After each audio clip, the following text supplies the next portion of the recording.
Le journal de l'Afrique, c'est maintenant sur France 24 à la une ce soir.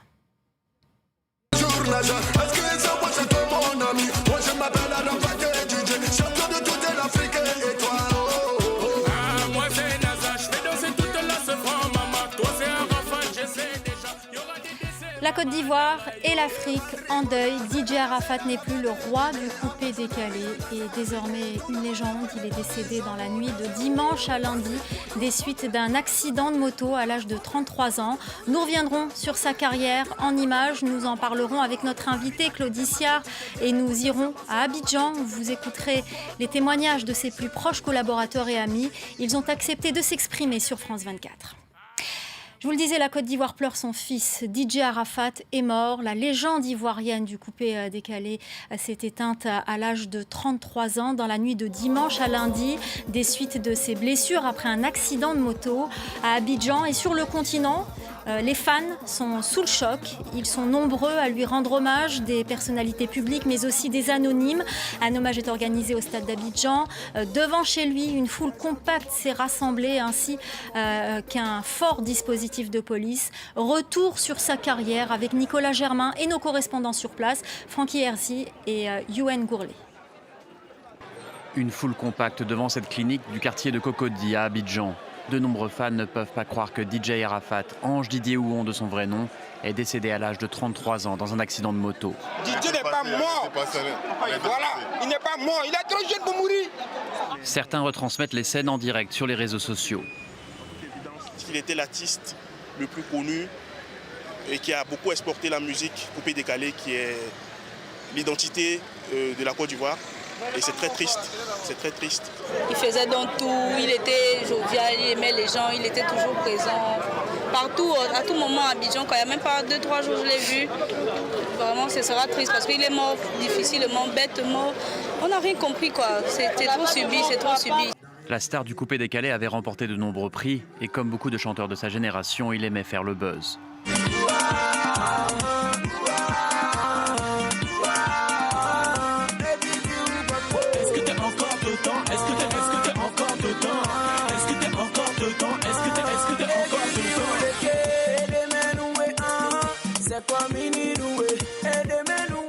En 2014, il expliquait à France 24 le choix de son nom d'artiste.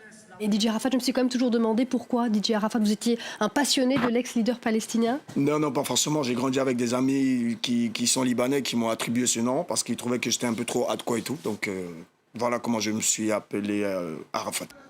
Triste ironie du sort, le dernier single de ce passionné de vitesse s'intitulait Moto Moto. Claudie Siard, merci d'être avec nous. Vous êtes notre invité ce soir. Vous êtes animateur de radio et de télévision et producteur de Couleurs Tropicales chez nos confrères d'RFI. Merci beaucoup d'être venu nous parler de DJ Arafat. Tout d'abord, votre réaction, vous l'avez connu. Hier fut une drôle de soirée et c'est une journée particulière parce que, comme on se le disait entre nous, petit frère, grand frère, et c'est quelqu'un que j'aimais beaucoup, profondément. J'aimais sa singularité, j'aimais le personnage fantasque également qu'il était, parce qu'on attend aussi ça d'un artiste. Et je perds quelqu'un que j'aimais beaucoup, et nous perdons tous quelqu'un que nous aimions beaucoup. Les réactions des quatre coins du monde l'expriment. Et pour moi, qui suis un Africain de la Caraïbe, de la Guadeloupe, je peux vous dire qu'aux Antilles, toutes les stars antillaises et le public également rend hommage aujourd'hui à DJ Arafat. Alors, qui était-il exactement? Beaucoup de personnes que j'ai pu contacter aujourd'hui m'ont dit qu'il était beaucoup plus qu'un artiste, que c'est pour ça que aujourd'hui les Ivoiriens sont sous le choc et qu'il représentait beaucoup plus qu'un chanteur, qu'un musicien. C'était beaucoup plus que ça. Alors j'ai presque envie de dire, il était justement un véritable artiste. C'est-à-dire qu'il était libre dans son art. Il s'émancipait de tous les codes, de toutes les bonnes manières que vous impose parfois l'industrie du disque et le monde artistique, voire même les médias. Il s'était émancipé de ça et il voulait juste être lui-même. Il a vécu son rêve jusqu'au bout, jusqu'à la folie, j'ai envie de dire, parce que il n'hésitait pas. J'entendais tout à l'heure, on parlait de provocateur. Il n'hésitait pas à vouloir faire le buzz. Oui, c'était ça. Et c'est ce qu'on attend aussi d'un artiste. C'est ce qui nous nourrit aussi, nous, gens du public, c'est d'avoir un artiste qui est capable de ça, de transgresser. Et lui, il transgressait tout le temps. Il n'arrêtait pas d'avoir un coup, un clash avec tel artiste, avec tel groupe. Et nous, on suivait ça, mais c'était DJ Arafat. Pourquoi c'était plus qu'un artiste ? Parce qu'il symbolise bien cette Côte d'Ivoire de ce début des années 2000, une Côte d'Ivoire qui est coupée en deux, avec une musique naissante qu'on appelle le coupé décalé.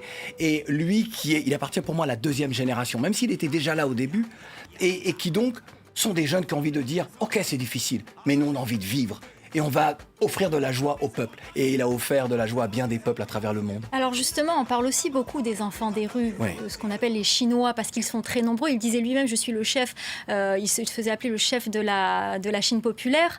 Il représentait beaucoup pour ses enfants. On va peut-être voir des images devant chez lui, tournées aujourd'hui par Stick, réalisateur qui nous a envoyé ces images devant chez lui, où des enfants étaient justement réunis pour lui rendre hommage. Ces enfants des rues, il leur a même accordé une chanson, il leur parlait, il représentait beaucoup pour eux. C'est l'enfant de deux artistes, certes, mais c'est quand même quelqu'un qui a grandi dans les quartiers populaires. C'est quelqu'un, il se définissait lui-même comme étant quelqu'un qui vient de la rue. Donc, eux se sont reconnus en lui et ses succès étaient pour eux. Il a galvanisé tous ces jeunes-là. Il leur a dit, regardez, vous voyez, c'est possible. Et c'est possible d'aller jusqu'au bout. On va pouvoir peut-être parler de ses parents, qui étaient ses parents, parce que ses parents étaient des artistes. Ouan Pierre, qui nous a quittés en 2012, et Tina Spencer, que l'on surnomme d'ailleurs Lady Glamour. Donc il a quand même, ses deux parents sont aussi des artistes libres, que ce soit dans leur création ou dans leur posture. Et donc il est le fruit de ça, et il est allé beaucoup plus loin. Parce qu'il est vraiment aussi, j'aime à dire, le produit d'une Côte d'Ivoire qui s'émancipe, d'une Côte d'Ivoire qui crée. N'oublions jamais que par le langage, la Côte d'Ivoire est entrée dans le dictionnaire français avec des mots comme s'enjailler, go et des choses comme ça. Et il est tout ça. C'est une véritable locomotive. Et vous aviez raison de dire que c'est plus qu'un artiste. C'est une véritable locomotive pour l'identité ivoirienne. Et pour tous ces jeunes-là, c'est juste un leader. Alors, vous restez avec nous, Claudie Siard. On va tout de suite retrouver Josman Jos, promoteur ivoirien. Vous êtes le producteur qui avait organisé le premier concert de DJ Arafat en Europe et en l'occurrence ici à Paris. Tout d'abord, votre réaction. Je suis ému, je suis blessé dans mon... Vraiment, j'ai pas de mots parce que je continue de pleurer. Et je vais toujours pleurer. Ouais. Alors, je suis choqué. DJ Arafat était connu en Côte d'Ivoire, mais il lui a fallu 10 ans pour pouvoir venir en Europe. Comment expliquez-vous ça? Ouais, effectivement, ça a été un gros travail à l'époque. Prendre ce qui était en train d'éclore en Afrique, en particulier à Abidjan, la capitale musicale en Afrique francophone. Nous avons décidé d'amener ce mouvement musical dans une autre dimension et professionnelle, surtout en France et en Europe. C'est pour ça que nous avons mis en place tout un ensemble de spectacles en Europe, mais surtout à Paris, et le coupé décalé est entré dans une autre sphère. Parmi tous ces artistes que nous avions ramenés régulièrement en Europe, il y avait un qui sortait du lot et c'était DJ Arafat. Alors, on parle de l'Europe, mais il faut parler aussi du continent. Aujourd'hui, au Nigeria, sur Twitter, c'est son nom qui est le plus tweeté. Sa notoriété a dépassé l'Afrique francophone dont vous parlez. Ouais, effectivement, en fait, c'est ce qu'on a fait que j'explique. Sinon, Arafat, c'est un monument. Il était ambitieux, cet enfant. Il aimait la compétition et il aimait vivre. Il était un digne héritier de Doug Saga, comme lui-même le disait. Merci. C'est un artiste pluridimensionnel. Vraiment, j'ai mal au cœur. Merci beaucoup. On sent beaucoup votre émotion. Josman Jos, je rappelle que vous êtes le producteur qui avait organisé le premier concert de DJ Arafat en Europe. Je me tourne vers vous, Claudie Siard. Qu'est-ce qu'il représentait d'un point de vue artistique? Est-ce qu'on peut le comparer à un autre artiste? Josman Jos a dit quelque chose de très juste. Digne héritier de Doug-Saga, le père de la sagacité, celui qui a, j'ai envie de dire, codifié le coupé-décalé. Et il était dans cette dimension-là. N'oublions pas cette chanson culte dans l'histoire de la musique ivoirienne et africaine en général, l'hommage à Jonathan, hommage rendu donc merci beaucoup, par DJ Arafat. Il appartient donc à cette génération du coupé-décalé qui permet à cette musique extrêmement populaire en Afrique francophone, à partir de 2003-2004. Il permet à cette musique-là d'aller bien au-delà. Pourquoi ? Parce que lui, il est animé à la fois de culture hip-hop, il est animé même de choses un peu rock parfois, et il est libre. Donc, il crée, et la création, ce qu'il offre, en tout cas les chansons qu'il offre, parlent à bien des publics. C'est pour ça qu'il a cette popularité en Europe, et c'est pour ça qu'il a cette popularité au Nigeria aujourd'hui. Merci beaucoup, Claudiciard. On va à présent écouter la réaction de ses proches amis. Ils se disent effondrés. Ils ont accepté de répondre aux questions de Juliette Fievé, notre concert d'RFI, présentatrice de l'émission Légendes urbaines. Elle se trouvait au domicile d'Arafat à Abidjan. Elle a tendu le micro à Habib Marwan, son manager et ami, et Ali, artiste et aussi ami. Écoutez.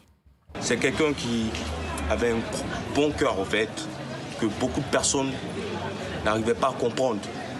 Mais nous, ses proches, son manager que je suis, étions toujours là pour lui. Et arrivé un moment de la vie, on ne mettait plus manager, on mettait famille entre nous. Il a toujours été là pour moi, il a toujours été là pour ses fans, il a toujours été là pour la nation ivoirienne, il a toujours été là pour l'Afrique, pour le monde entier. Il a toujours fait danser des gens. Et aujourd'hui, il est parti. C'est quelqu'un de bien. Ouais, il avait ses qualités, ses défauts, tout. Mais c'est quelqu'un de bien, avec un bon cœur. Ça, je peux le dire parce que j'ai vécu avec lui longtemps. Aujourd'hui, il n'est plus. Mais il reste dans le cœur des Ivoiriens parce qu'il a fait beaucoup pour le pays. Et il va rester toujours dans le cœur des Ivoiriens. Il a fait danser des gens. Des années sur des années, sans s'arrêter. Il a toujours égayé son public, les mamans, les enfants, tout le monde.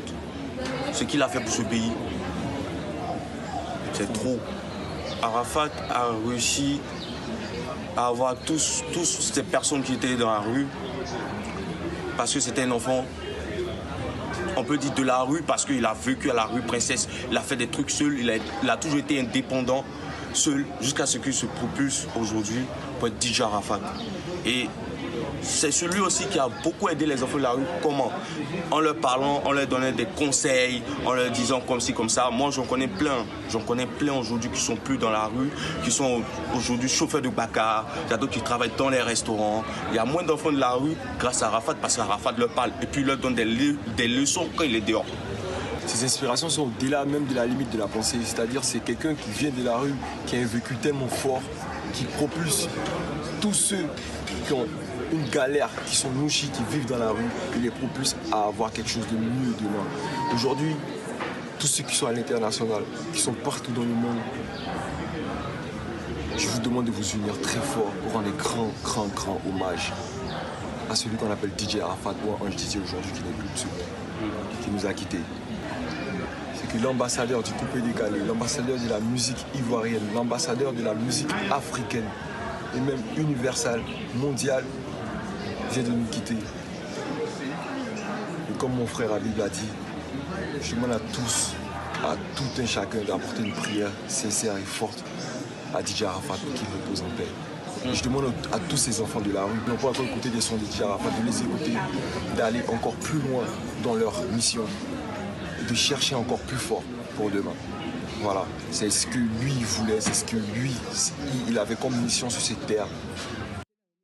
Voilà pour ces propos recueillis par notre consoeur d'RFI, Juliette Fievé. Je voulais préciser avec vous, Claudiciard, que Alassane Ouattara, le président ivoirien, a présenté ses condoléances sur Twitter et a parlé d'une très grande tristesse. Ouais, moi, je voudrais vraiment saluer cette déclaration, car le président Ouattara sait ce que représente DJ Arafat pour les Ivoiriens, mais surtout ce qu'il représente pour la Côte d'Ivoire et son rayonnement. Merci beaucoup Claudie Siard, merci à Nicolas Germain, à Célia Caracena, notre chef d'édition, merci également à Juliette Fievé, notre consoeur d'RFI. Vous pourrez d'ailleurs retrouver son émission Légendes urbaines enregistrée en août l'an dernier. DJ Arafat était son invité, c'est sur le site d'RFI. En attendant, on se quitte en musique avec hommage à Jonathan, hommage à DJ Arafat sur France 24. L'info continue, restez avec nous. Jonathan, ouais, Joe le magicien,